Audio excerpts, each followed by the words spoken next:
The United Nations Climate Summit opened in Belém in the Brazilian Amazon with dire warnings that time is running out for the world to deal with its climate emergency.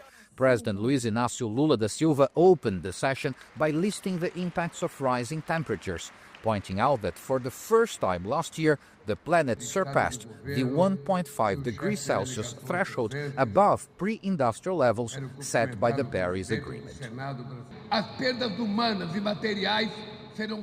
The loss of human lives and material resources will be drastic.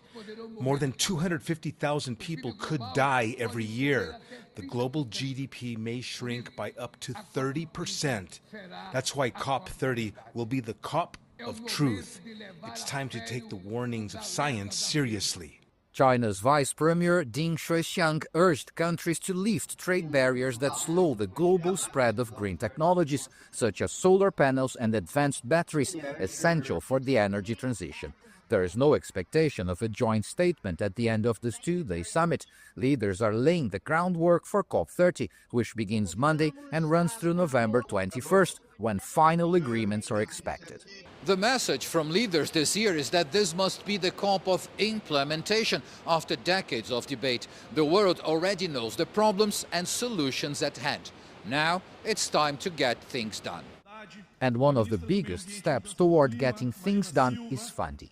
Brazil is promoting the Tropical Forests Forever Fund, a mechanism that channels public and private capital into forest conservation while guaranteeing investors their money back through returns from low-risk global assets. Brazil's Environment Minister, Marina Silva, said the idea is already paying off. She says it aimed to reach $10 billion in a year and raised more than $5 billion on the first day.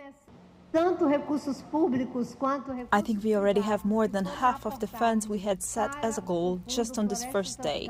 Both public entities and private investors contributing with resources to the Tropical Forests Forever Fund will get their money back.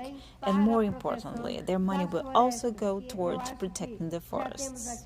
Outside the venue, indigenous people of the Amazon performed the ritual under a samaúma tree, a symbol of the forest spirit, calling for a stronger voice in decisions that affect their lands.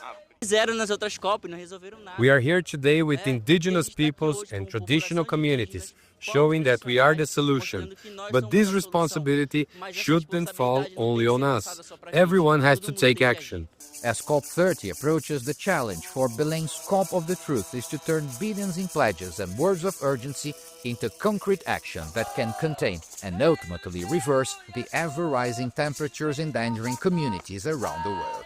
Paulo Cabral, CGTN, Belém, Brazil.